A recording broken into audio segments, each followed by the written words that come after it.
Previously on From. I feel like I'm hanging on by a thread here. Those things, they never... Previously on From. I feel like I'm hanging on by a thread here. Those things, they never run. They know there's only so many places we can go. I think we're running out of spaces on the board, Sheriff. I wish you had the luxury of grief, but you don't, Boyd. These people need you. You need to be the one to lead these people home. Because if you don't, she died for nothing. Come on. Started getting tremors in my hand a few weeks back, which means the clock is officially ticking. But I have this crazy idea that might actually work, and if it does, I might be able to find a way to get these people home. Something here is missing. We just can't see it yet. I need something to write with. Ask every question, right? I don't just sit around accepting the world as it is. Someone is doing this, and I'm not going to rest until I figure out how. Jade!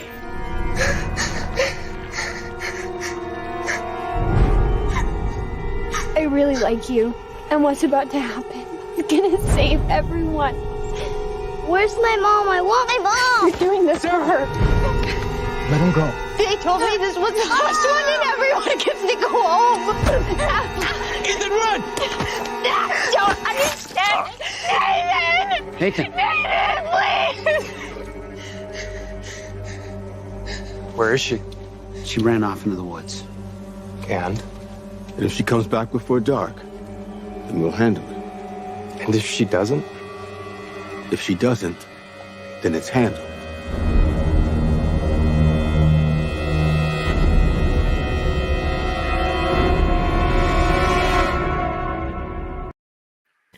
Ooh, so spooky. Welcome to an all-new episode of Talking From. We are talking about the series on epics called From, and we are at Season 1, Episode 6, Book 74. Book 74 refers to Father Cautry's, which we will get right into, talk to Sarah about how many books there actually were in the Bible, or how many books went into it. And basically 74 books. This is kind of a crazy upside down understanding right now of where we are in the series and how things are kind of falling into place. So before we talk about Father Cautry and his crazy basement scene with Sarah, let me introduce my co-host Kinte. Kinte, how are you? I'm doing fine. I'm happy to be here. Awesome.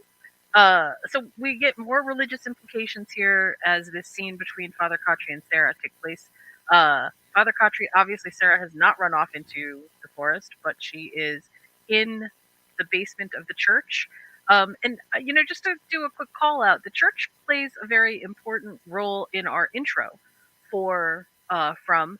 It is one of the few places that have its own separate scene drawn in that crayon that is super identifiable, other than the merry-go-round and a couple of other things. So it obviously this is an important place, just in terms of what the show tells us is important in terms of places. So Sarah's in the basement and she's tied up to a chair. Obviously, Father Cautry brought her down there, and he tells her this story about how many books went into the Bible. Before I say anything, I'm going to ask Kinte. Kinte, what did you think about this scene altogether? With Sarah and Father Cautry, and the whole idea of what it is that he thinks in his head is unraveling in front of him. I'm sorry. Go ahead. I think that it really goes back to that thing that Boyd said to him, that you're the worst priest of all time. No, but I mean, look, he isn't above sinning to do what he feels like he needs to be done. You know what I'm saying? Because, technically he is, I'm sorry. Wait, let me fix the screen back. Didn't want to. Let me ask the question a little bit differently. Do you think he's actually a bad priest and maybe, I don't know, mentally touched in a way, that it feels like religious fanatics can be? Or do you think that his faith is so incredibly twisted by this place that he is now seeing things where maybe he didn't see them before? Because I kind of wonder the latter in this case. Why is that? I'm just curious. Well, because it feels to me like, based on what we understand about Father Cautry and how he is interacting with Boyd and everybody else in the series, that he in some ways is very traditional in terms of his. We saw his sermon, we heard what he said. Nothing felt out of place, and yet he tells Boyd, no, you built this guillotine in town, what are people going to say if you don't use it, which is like very unpriest like. And he also is linking himself in some ways to things that feel like they are more maybe on the side of, hey, maybe there's a religious explanation for some of this stuff, and maybe that's what we need to get to instead of chasing down all of these other ideas, which I don't know.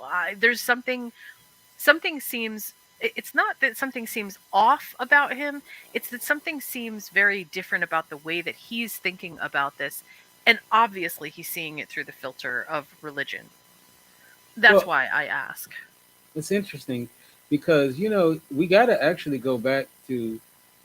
Well, I guess we can't talk about it right now, but you know, uh, there's a revelation about that comes about later, or can we talk about it? Or Yeah, go ahead, let's talk about it.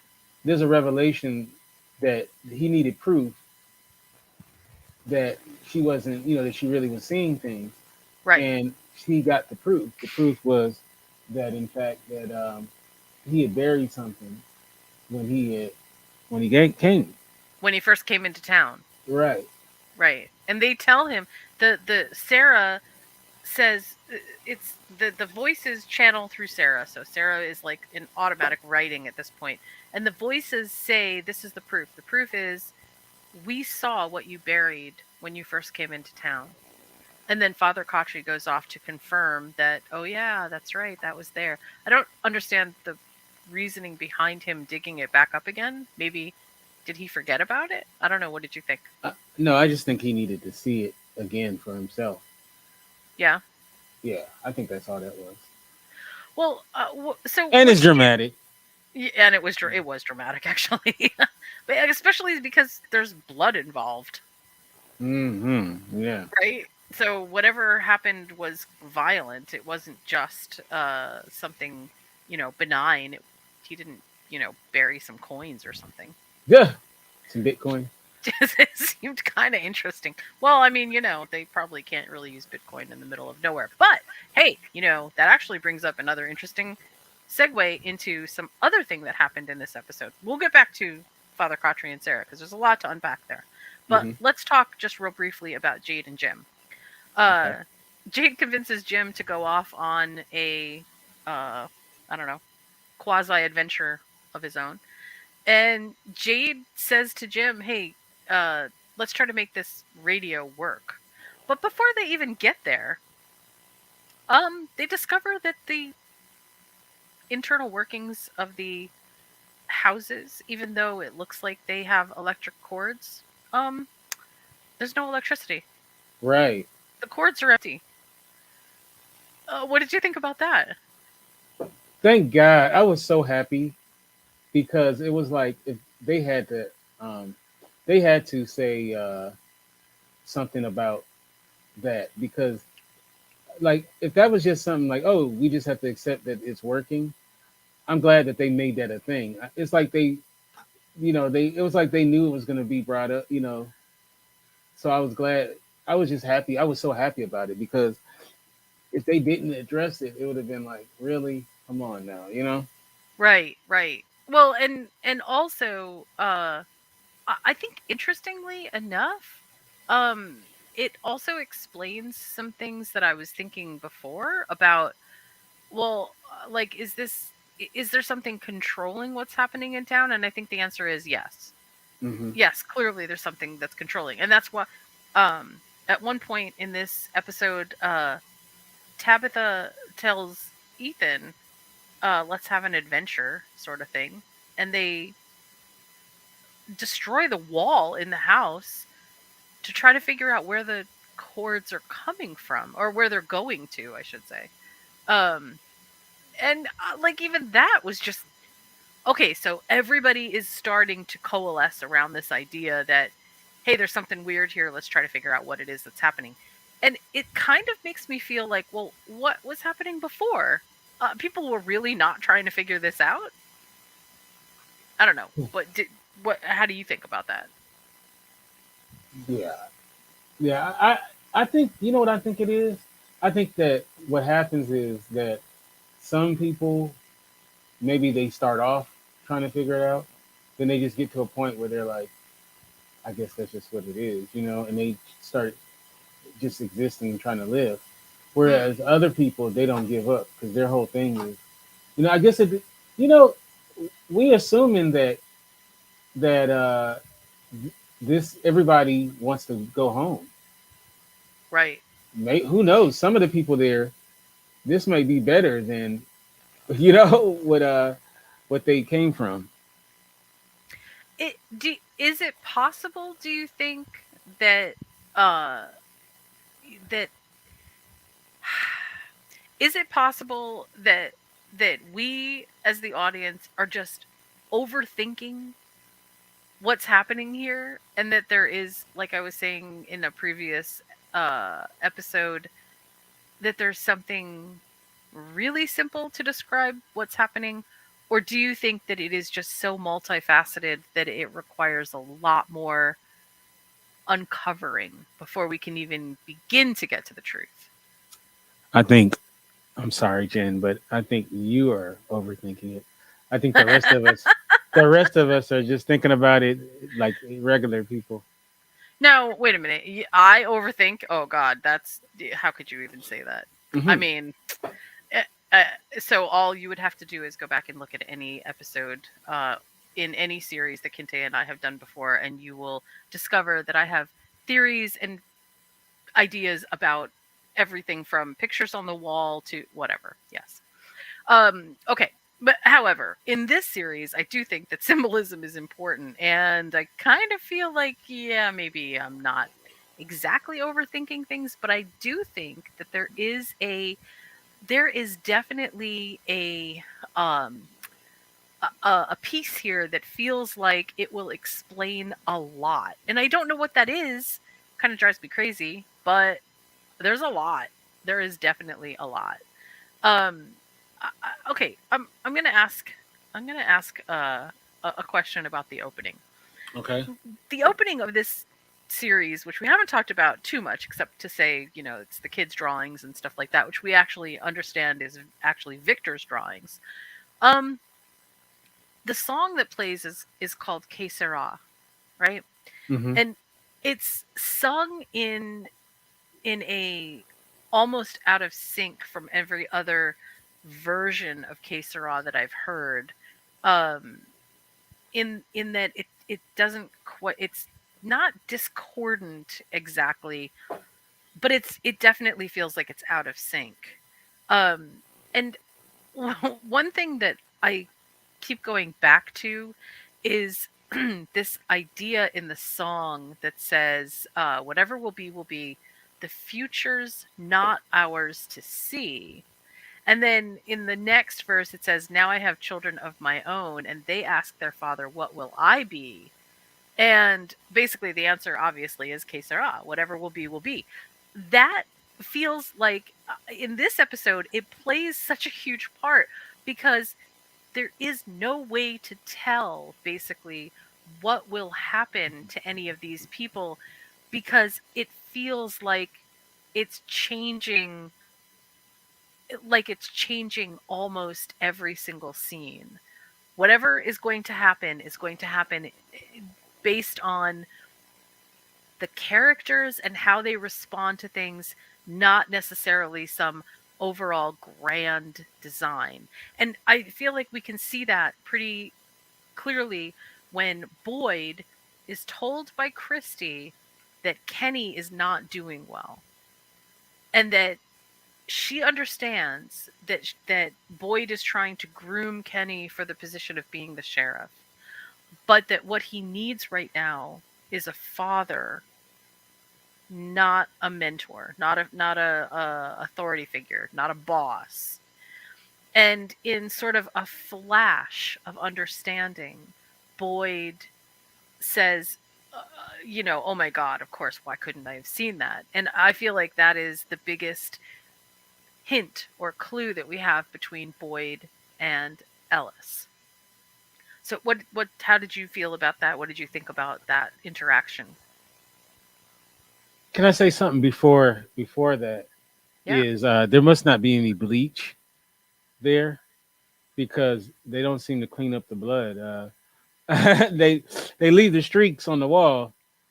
But maybe they do it to keep reminding themselves that this is the reality. I think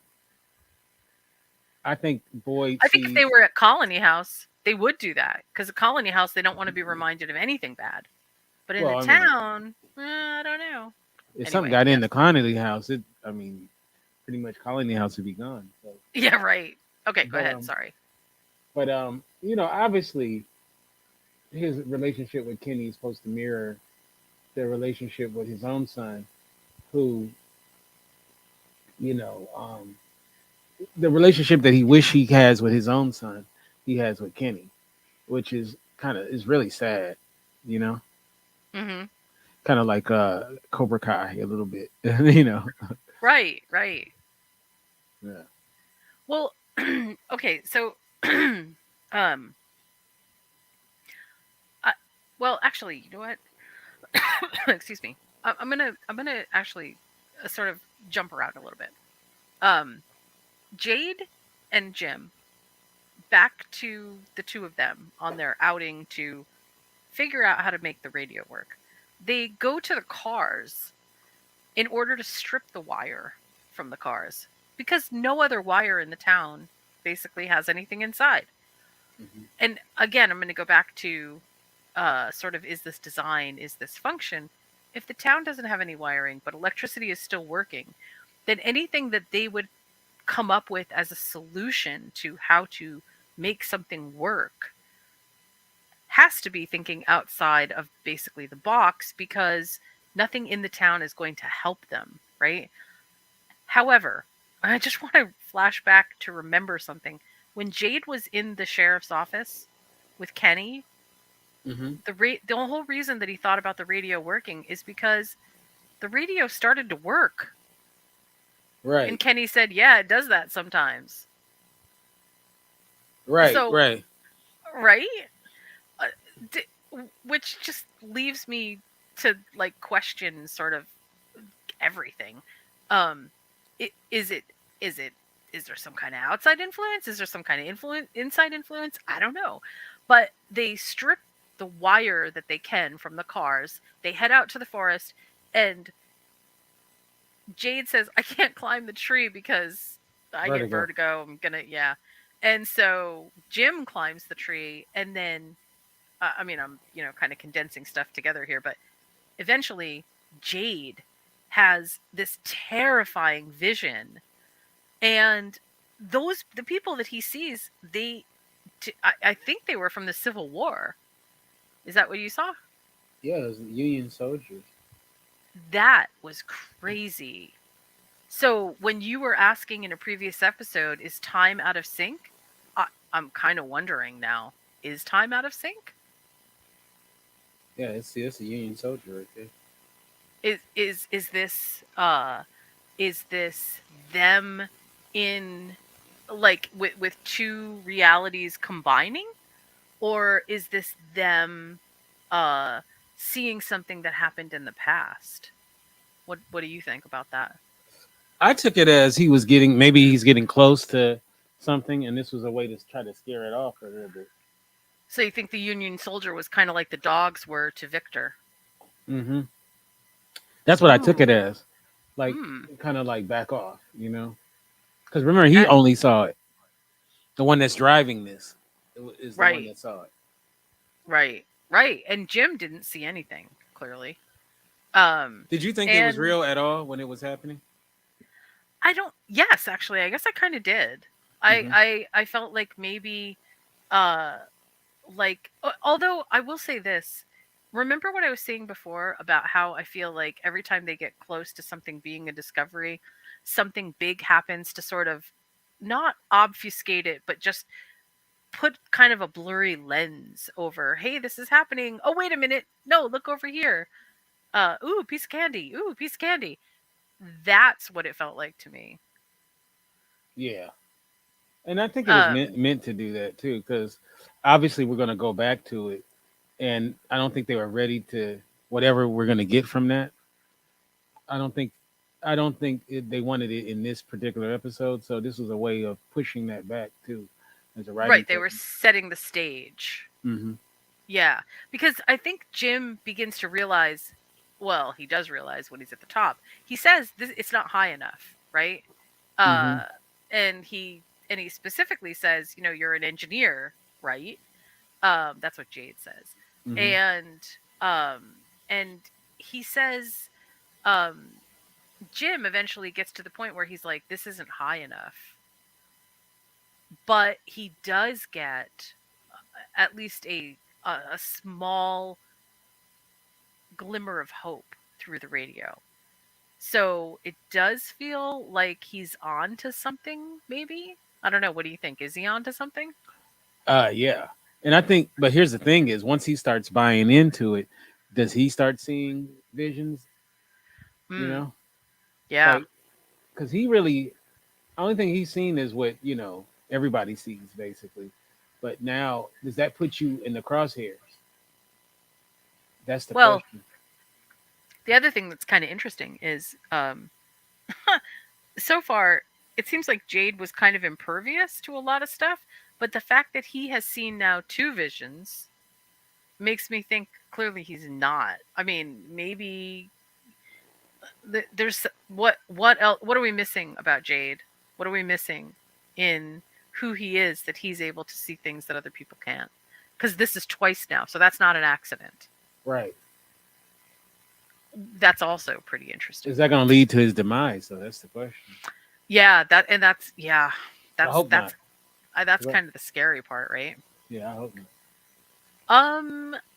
Okay, so we talked a bit about Christy, and we talked a bit about Kenny, and we talked about how Boyd decides, okay, well, maybe now isn't the time for me to go do what I was going to do. But he opens up to Kenny, and he tells Kenny basically about the Parkinson's, and I like this inference about the clock is ticking because it does feel to me like that. It ups the stakes, but it also reminds us that remember the two cars and Right. remember the fact that there is some big thing happening. Yeah, it feels like everything is kind of all under pressure, which I thought was kind of cool. Um, okay, so so now let's hop back to Ethan and Tabitha. We don't discover this till the very end of the episode, but Tabitha basically is in the basement digging. Why is she in the basement digging? Because she tells Ethan, look, all the cords are going into the ground. Maybe there's something in the ground that we need to be looking at. So like it feels like lots of pieces are being sort of assembled in our jigsaw puzzle, and we can't actually see the picture of those, but wow, there's a lot of moving parts. We got Boyd thinking about some boat escape. We have Tabitha trying to uncover, literally, some secret from underneath the ground. We have Jim and Jade trying to go the opposite direction, up as high as they can, to figure out some truth in the air, which might be the radio antenna. And then we have Victor, who, not in this episode, but in previous episodes, is measuring distances for trees, uh, showing Ethan different portals where things move in one place and come out the other. and we have all of these like different revelations happening together, and then we have Father Kotri and we have Sarah exploring a spiritual angle from within. So we have like all directions being explored at this point, and everything feels like a jigsaw puzzle, just with all like we're seeing more and more of the picture, but we don't know how it all comes together, which I also feel like is really exciting. What do you think? How do you feel about what's going on so far? Yeah, they've done a great job of this kind of build up to what we're, learning about the town and the characters and whatnot. And one thing that I think is pretty cool is that it's only 10 episodes, so there's really no filler, very few filler, if Yeah. anything. So it's pretty much story, story, story, story. So I'm really interested in how this season's going to end. Uh, just because, like, what are we moving towards? What is going to be the final piece? Well, I think we can sort of take a little bit of direction from although I don't know. I'm super torn between this. Jade says um that he heard them say something, right?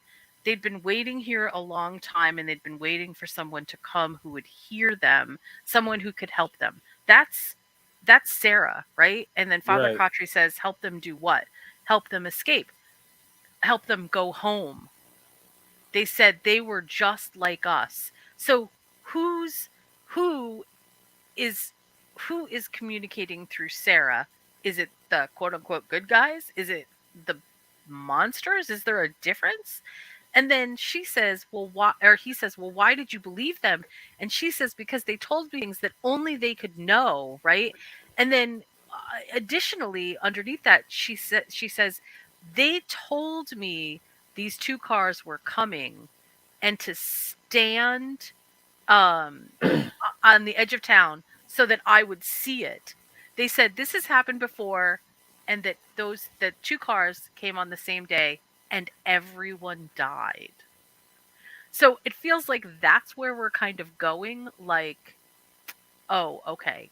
This is where we're leading. We're leading toward, like I was saying before, the town is going to reset or something along those lines. But now that Father Kotri has this idea that, well, maybe this is some kind of spiritual symbol, and we get this thing from Sarah saying they want to go home too, that to me, that's just like adds just another level, another layer on top of it. Who wants to go home? Who else is there? Is there another group that we don't know about? That I think that might be represented by the boy in white. Right. And but would it be the boy in white that wrote on Sarah's arm, "Kill the boy"? No. Yeah, see? No. So two things are at war with each other here, just in terms of our understanding of what's happening in the town, and then what's happening, what we can see is happening, which is kind of crazy. I don't know. There's so many interesting things happening. Um, before I kind of close this part out, I do want to also just talk real quick about what they discover in sort of like the quote unquote artifacts room. Do you remember when Kenny's mom goes into Right. right? Remember that? Yeah. Oh, what did you think about that? I'm trying to find it. Uh, and you know what? One thing I love about it is Kenny's mom doesn't speak English, right? Right, she speaks Cantonese. But but I think that made that scene even better that they didn't have a dialogue about it. You know, like you understand what I'm saying? Yep. Like it Yep. made the scene more powerful that they don't talk. So you really, it's one of those and not showing and not telling. I'm Yep. about to pull it up on the screen right now.